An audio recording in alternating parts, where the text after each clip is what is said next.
Okay, all right. Now, move on to the next slide, talking about the key construct, research variable, relationship, and context of conceptual framework or theoretical framework. This is very important, yeah?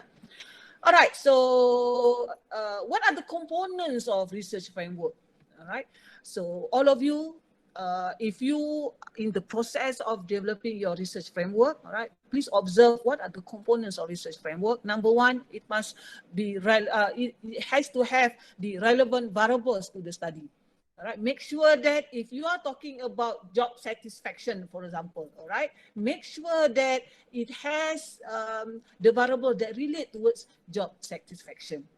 Okay, or if your job satisfaction is one of the independent variable, then you need to know how this job satisfaction influence other aspect of area. For example, how it influence organizational performance, how it influence individual performance and whatnot. Yeah, and then you should have clear explanation why we would expect this relationship to exist. All right, you need to come up with hypothesis. Why this concept, the new concept that you introduce in your research framework, why you think that this new concept, the new variable, have the impact towards your phenomena of study.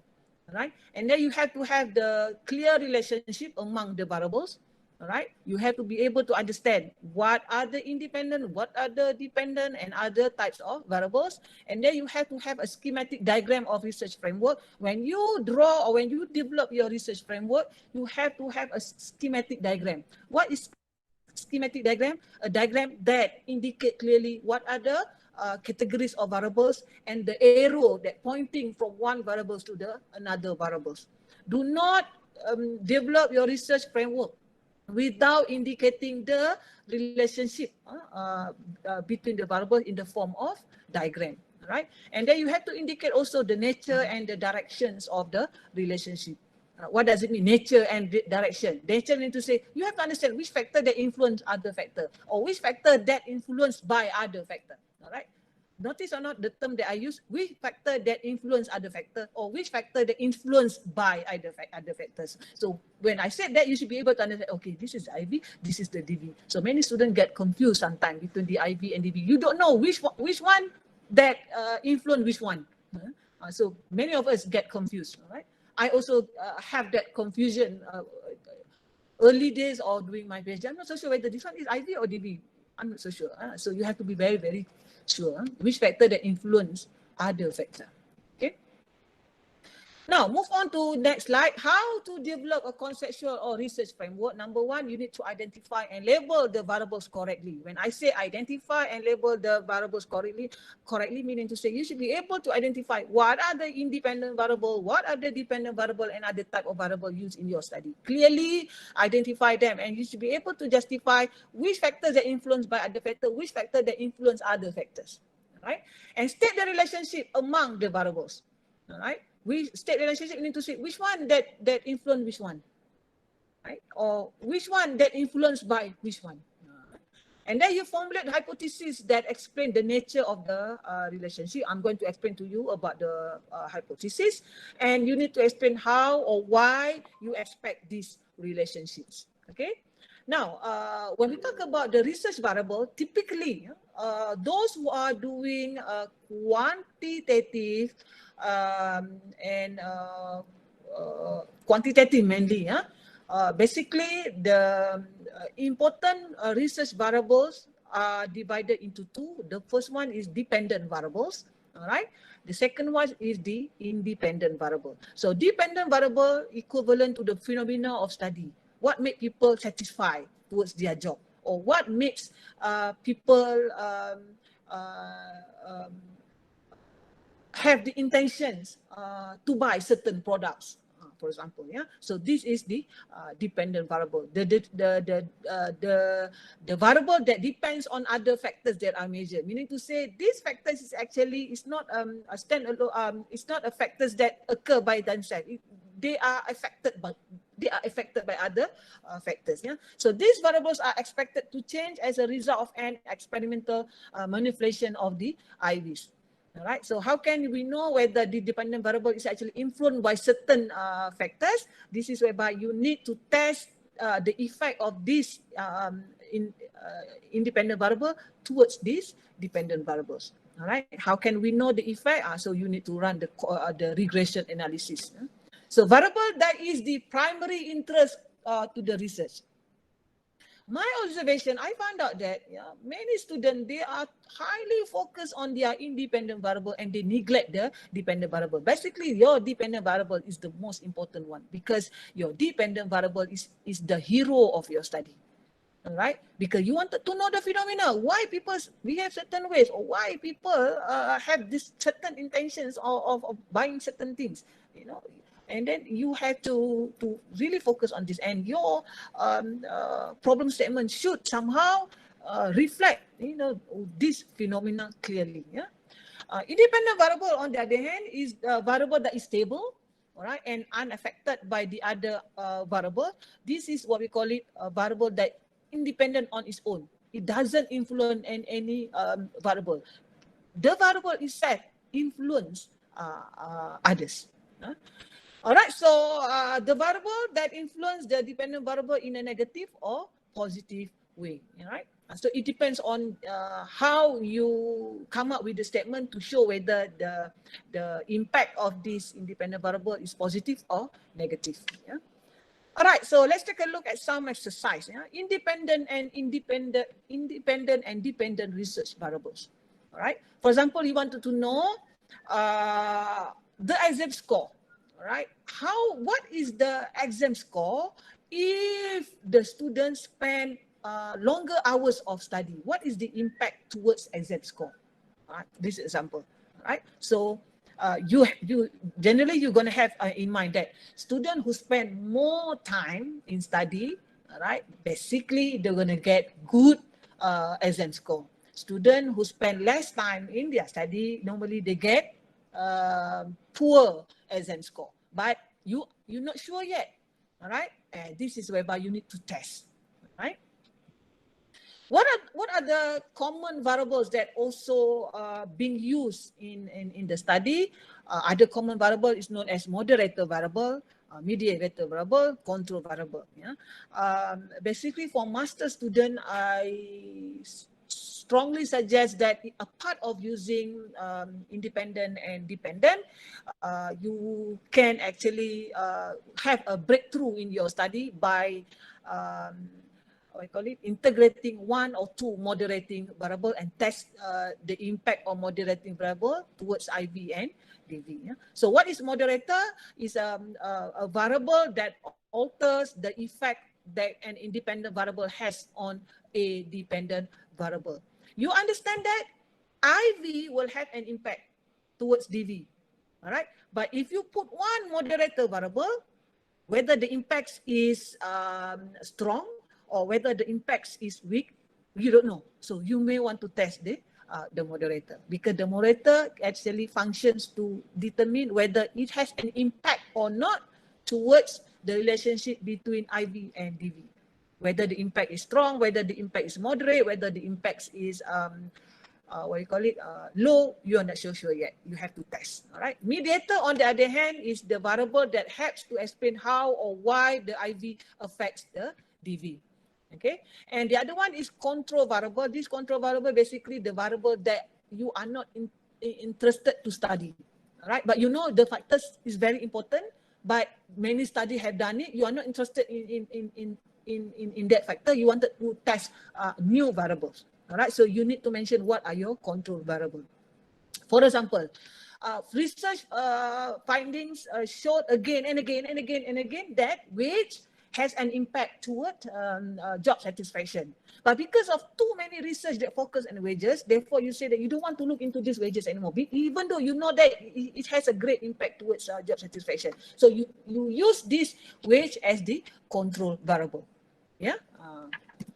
All right, so moderating variable, as I mentioned to you, a variable that have an impact toward IV and DV. All right, so usually moderator variable is in the form of qualitative variable, for example, like gender, race, class, or in the form of quantitative, for example, level of reward, level of satisfaction. Meaning to say, if you are doing qualitative study, If you are using moderating variable, meaning to say your moderating variable can be in the form of nominal data. I do hope that you understand what is nominal data, right? Or your moderating variable can be in the form of interval data, in which you measure that using Likert scale. Right? Kalau if you are using nominal data, meaning to say you are using dummy number, 1 for female, 2 for male, or 1 for Malay, 2 for Chinese, 3 for Indians. This is why I call it nominal data. Okay. Medium-term variable, on the other hand, is a variable that links between IV and DV. All right. We need to say the relationship between IV and DV does not exist if there is no mediating variable. All right. So meaning to say, IV need to go through to mediating variable, then only it will have an impact towards what we call it, dependent variable. So in other words, this mediating variable act as a middleman variable that link between IV and DV. Okay. All right. So let's take a look at the moderator variable. Okay, moderator variables is whereby IQ. Okay, and your independent variable is hours of study. So just now you hypothesize that the more students spend time on their study hours, the better their results. All right, but if you test a new moderator as IQ, all right, some people, all right, because they are too smart, all right, they spend maybe 1 hour or 2 hours a day. All right. Those less smart students, they spend like 4 hours, 5 hours a day. All right. So it will have an impact. This is why I call it the functions of moderator, IQ.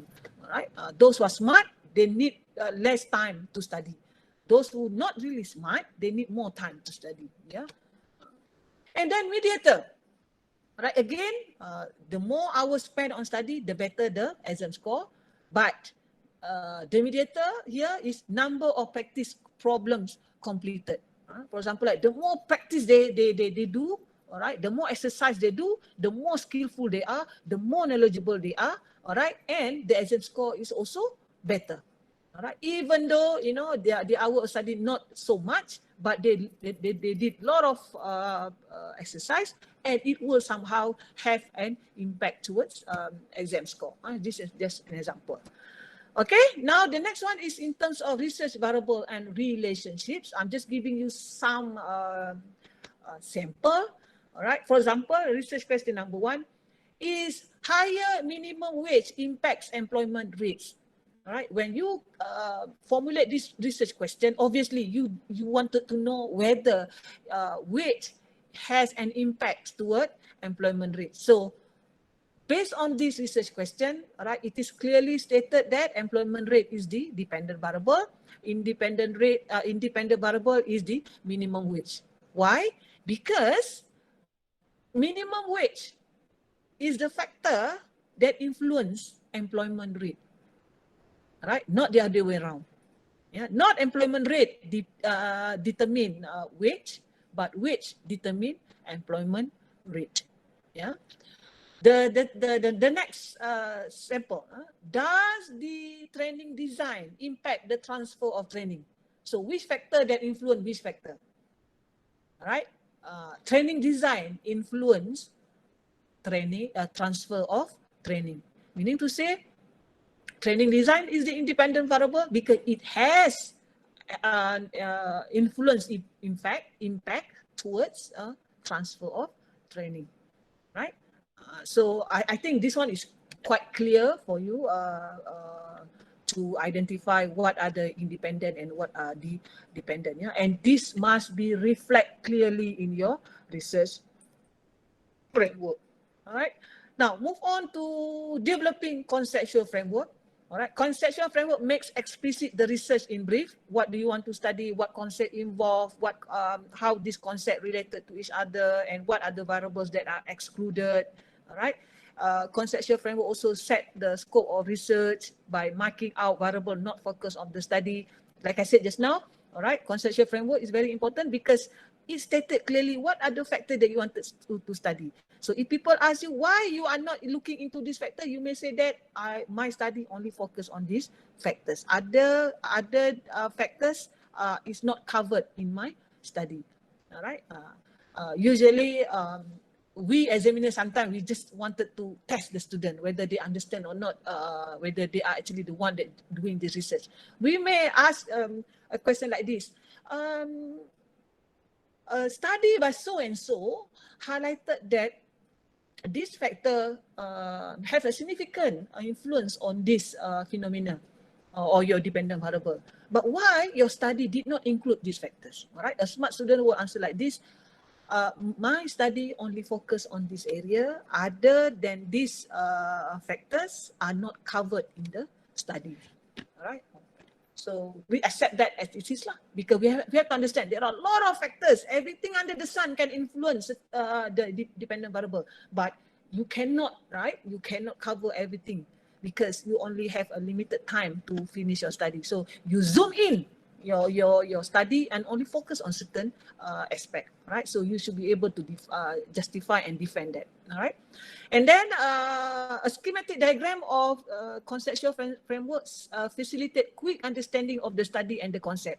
That's why when you develop your conceptual framework or your research framework, you have to identify clearly the lines, all right, or the arrow, which arrow pointing to other arrow. If you set this arrow pointing from this arrow to another arrow, so you know that this is the independent variable and this is the dependent variable, all right? So the arrow is very important. The how you position your variable is very important in your conceptual framework because it gives us a clear understanding what you wanted to do, all right? If your framework not clear, then you will be bombarded with a lot of questions. Recently, like last week, I have examined a thesis from Mozambique. All right, so we give the student resubmission with reviva because of the conceptual framework all wrong. All right, the arrow are everywhere. All right, so we said resubmit and reviva within 1 year. The three of us, the examiner, agree on the same, and then when we submit our report, all of us give the same remark. So I thought I was the one that very strict. Luckily, the other two examiners also in the same opinion with me. All right, so CF depicts clearly the concept and construct of the study. All right, so by looking at the conceptual framework, you should be able to tell your reader, you should be able to enlighten your reader, what are your variable, what are your independent, what are your independent, what are your dependent, what are your what we call it, moderating variables and whatnot. So clearly, yeah, you have to identify this. Okay, in the theoretical framework, just now I mentioned about conceptual framework. Yeah, so I do understand that those who are doing qualitative study, right? The theory that you use is very, very important, but sometimes one theory is not enough. All right, you need to combine several theory for you to able to explain this phenomena. All right, so the theory is very important. For example, like one of my colleagues, she did a study on the bilateral relationship between Malaysia and India. She wanted to know what makes the relationship between Malaysia and India is strong. All right, in what areas? Her study is purely qualitative. So she wanted to know what are the possible theory that could explain the good relationship between Malaysia and India, and what are the area, what are the variable that she looked into. So I think she has reviewed about 4 theories, and she used all the 4 theories to explain, because her variables are few and different variables, and she used 4 theories to justify her study. I think she passed her study with very minor correction. I think she did the correction within 3 days only, and then she submitted, my colleague. All right, so now let's move to developing a real and valid research framework. I have about another 25 minutes, and I have about 20 more slides, I guess. All right, so how you develop a real and valid research framework, right? So if you are doing research framework, if you are focusing on quantitative study, all right, you need to focus on the reliability and the validity. I'm sure that you all are quite familiar, all right? You can check the reliability of your research framework using Combra Alpha or split test measurement, all right? And also at the same time, you need to test the validity of your research. Meaning to say the item used is measure what it's supposed to measure. What are the validity used? Face validity, content validity. All right, face validity meaning to say your supervisor will check. This is your independent variable. This is your independent variable. I think yeah, I agree because these factors influence your dependent variable. But what about this factor? So this face validity means to say you inspect the research framework, all right, and or immediately you can tell whether the research framework is workable or not. Content validity, on the other hand, is where you look at whether all the variables used in your study, the what you call it, the items that used in your study is actually measure what is supposed to measure in the form of language and whatnot. Yeah, some of the question is too jargon, all right, so it does not reflect the right content. Yeah, so content validity usually you give to the expert to look at your questionnaire. For example, like in the context of Malaysia, some of the questionnaire you need to have a dual language, Malay language and English language, all right? And you have to make sure that the English and the Malay versions actually are similar.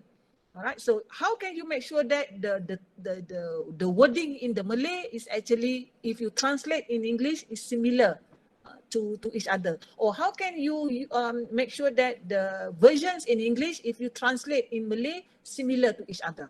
All right. So this is whereby you give to the expert in terms of content validity. All right. When I did my PhD, I didn't use dual language because my respondents are basically the top management and also the middle management. All right.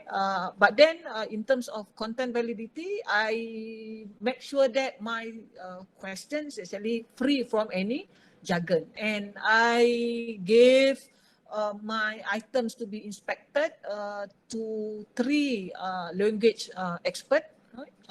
Make sure that it's free from any language issue and whatnot. Yeah.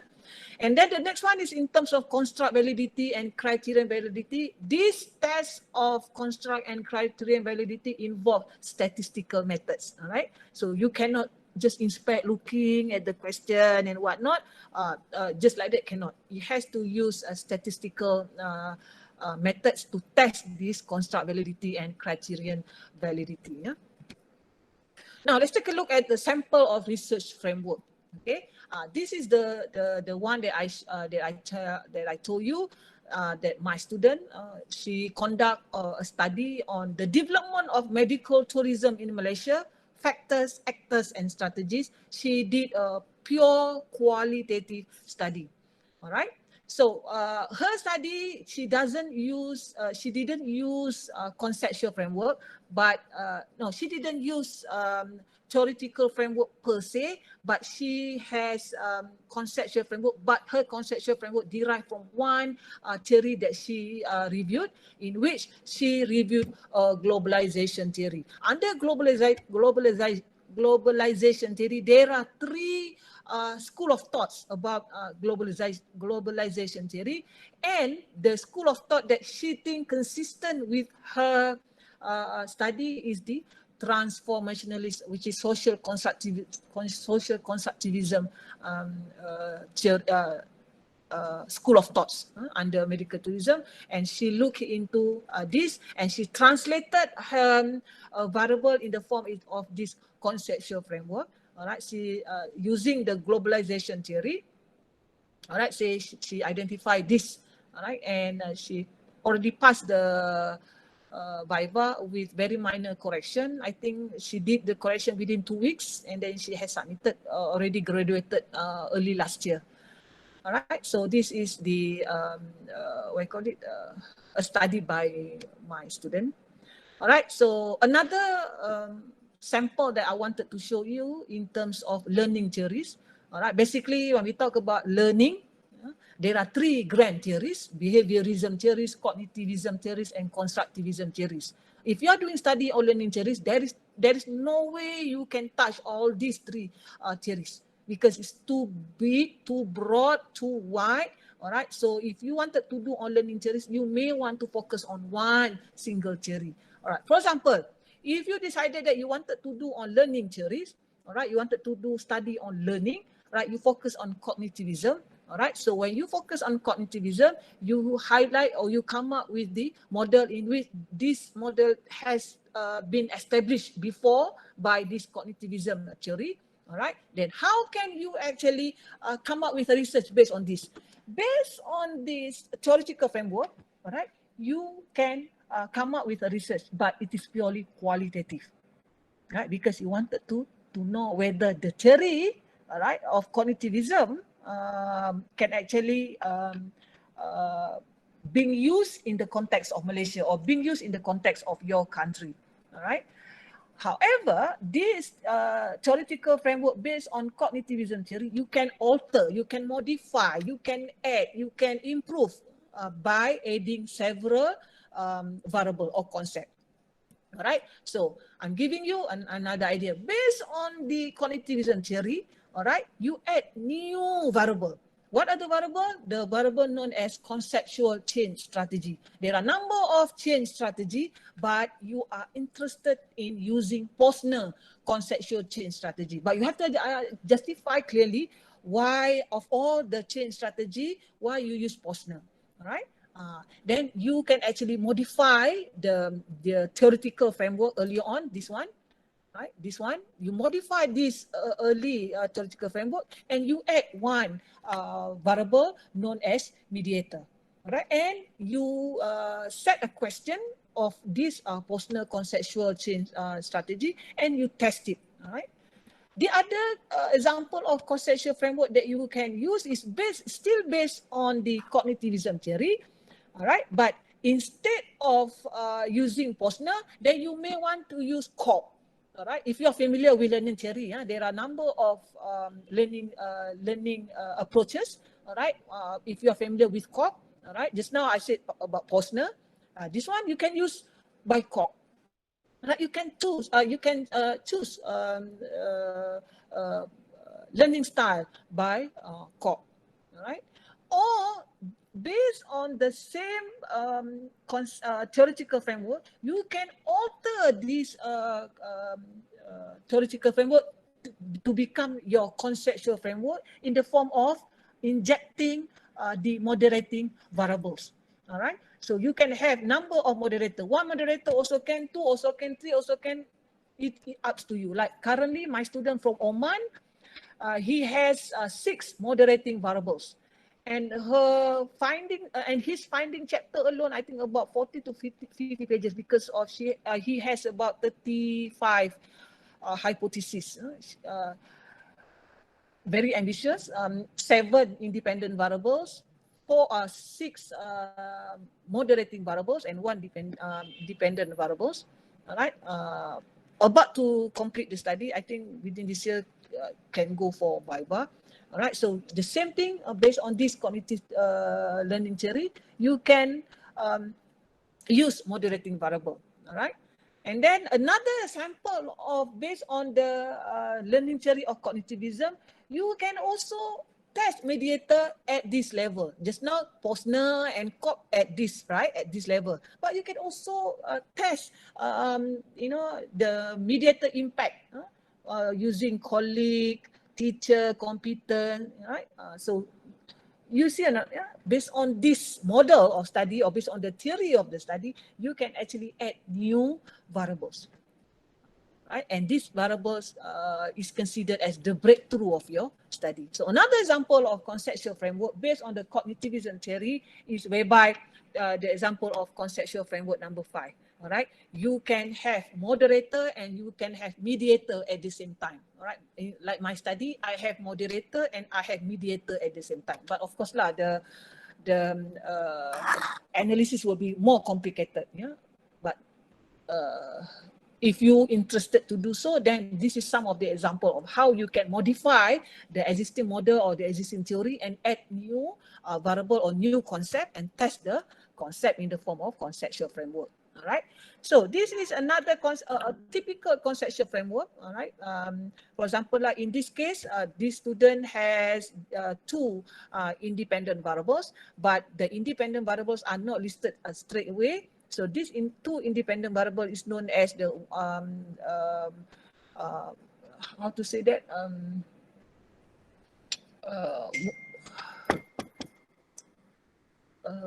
first order variable and second order variable. The first order variable is exposure to public speaking. Second order variable is frequency of speaking and length of speech. All right. So it has a different functions. So when you talk about first order and second order variable, it has different functions. Yeah? All right. So another example of conceptual framework that normally student develop is this. All right. Take a look, yeah, the independent variable. Usually, the dependent variable has one component, all right? But in this conceptual framework, all right, the student wanted to know about the impact of this independent variable, again, organizational commitment, but the organizational commitment is divided into three, effective, continuous, and normative. Now, how can you actually test this? Because different commitment have different impact, right? Different commitment has different impact. Yeah. So what sort of analysis that you need to use? You cannot use a normal SPSS. Yeah? You need to use more advanced statistical analysis because you have more than one dependent variables. Okay. So another examples of conceptual framework, all right? This is whereby the students have three independent variables, all right? One independent variable is demography. The first order is demography. The second order is gender, job tenure, and occupational status. Now, if you look at the demography, you might wonder why the students or why the researcher only interested to look at gender, job tenure, and occupational status. What about the income? Don't they want to look at the income? What about what I call it? Length of service. Job tenure is length of service. What about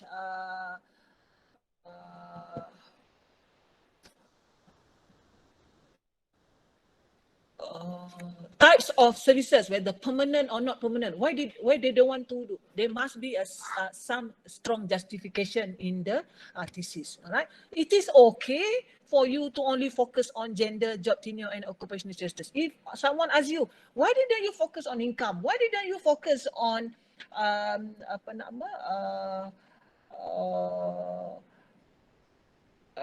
types of a job, whether it's permanent or not permanent, you need to justify clearly. Oh, I only interested in looking into this. But of course, you have to justify clearly and supported by strong literature review. Yeah, and then the next IV is the job characteristic, work condition, job demand, and job control. People might ask,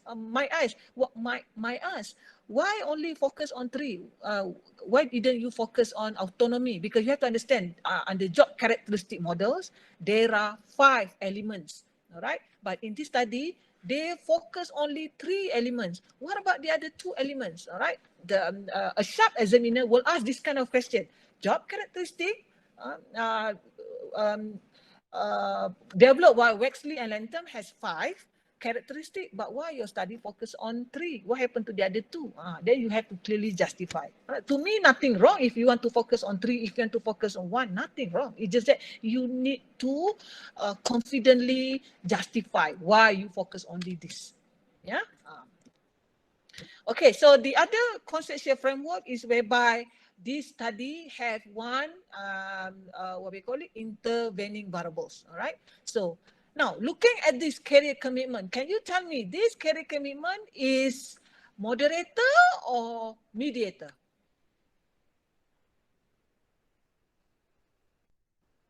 Hello? Can you tell me? ask you a question.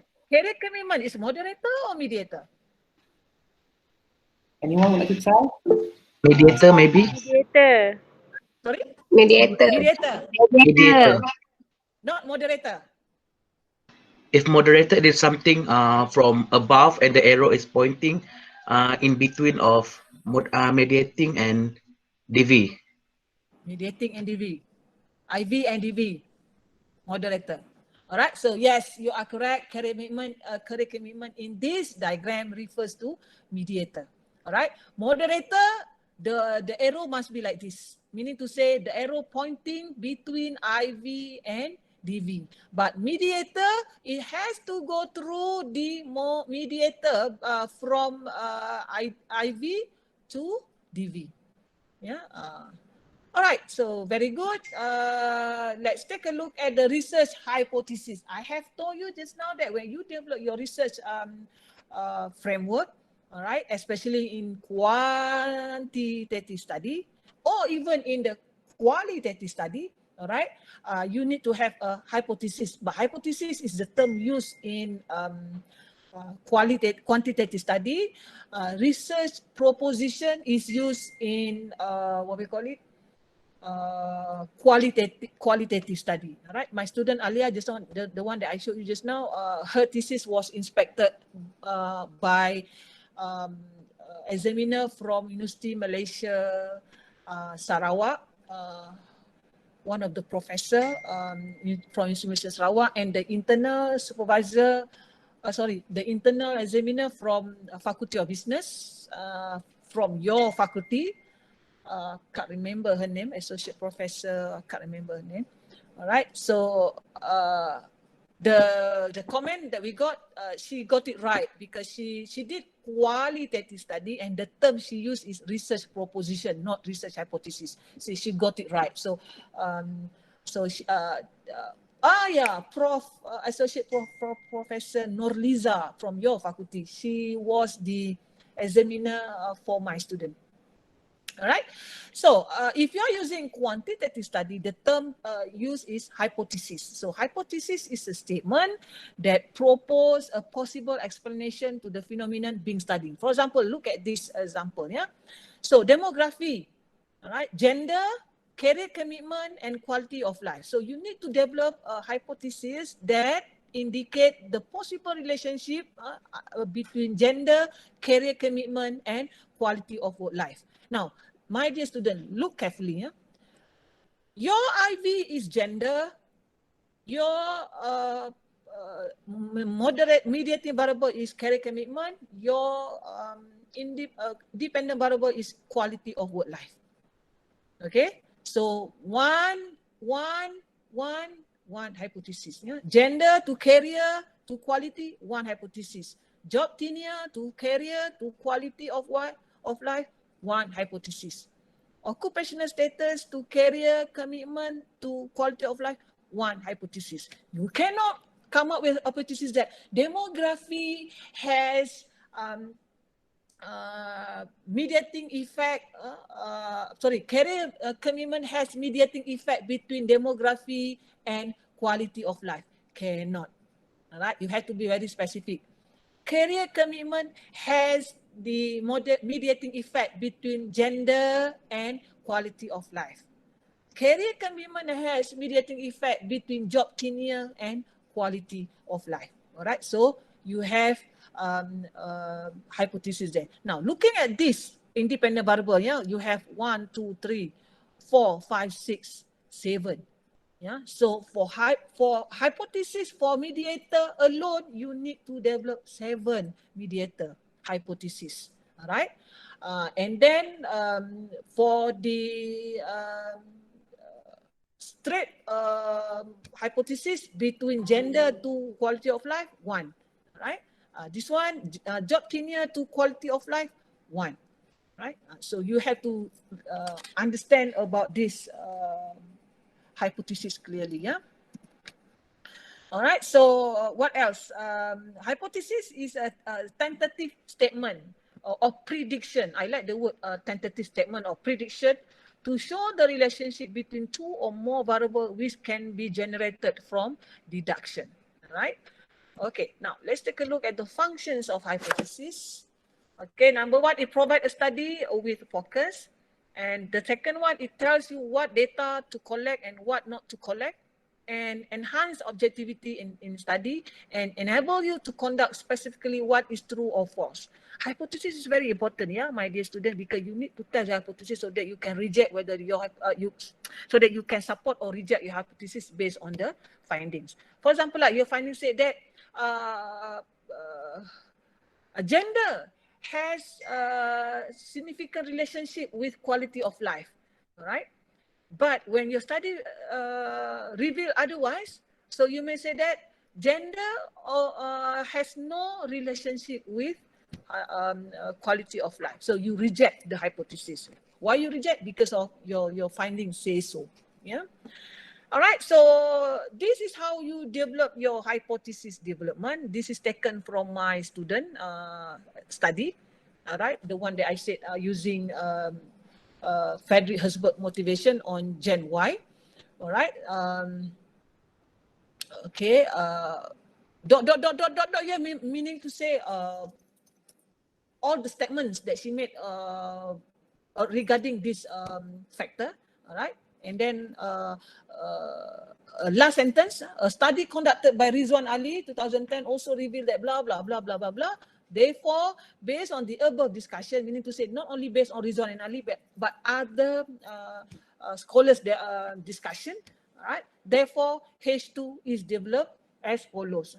There is a significant relationship between recognition and job commitment among Gen Y in Malaysian GLCs. So this is how you develop your hypothesis. The wording is very important. Don't get people confused with the wording. Better if you are using straight away statement to reflect your hypothesis. Yeah.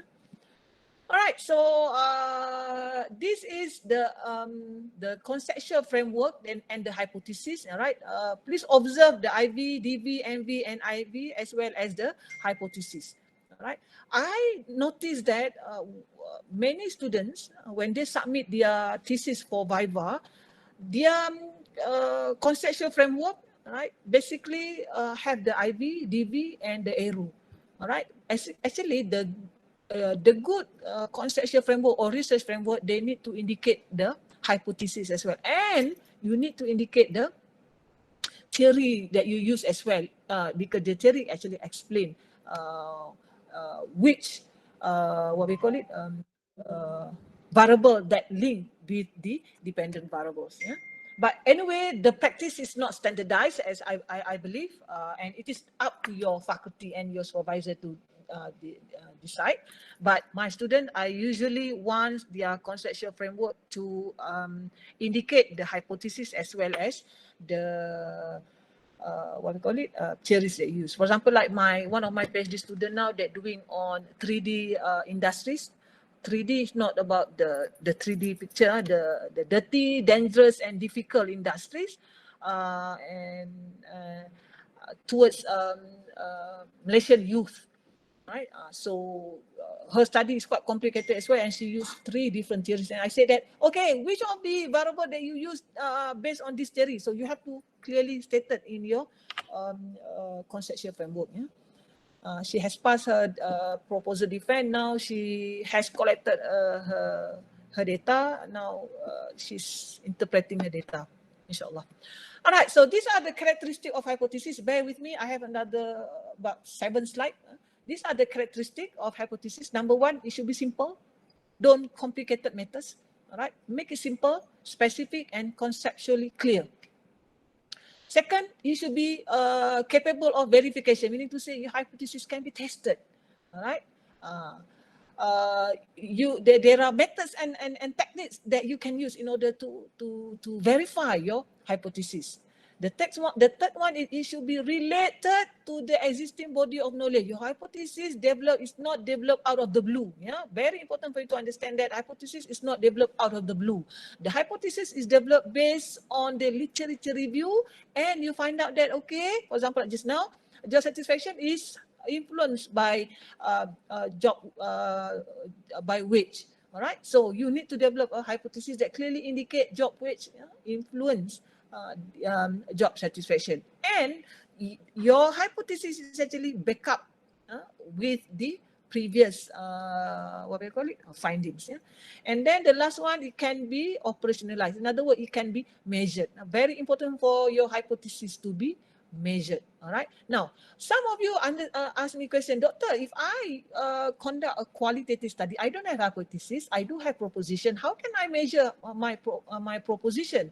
The question is, you can measure your proposition based on the findings of your qualitative study from the interview that you conducted. All right. So if your respondents, based on the analysis, agree that this factor has a connection with the other factor, then you can verify that, you can measure that clearly. Yeah.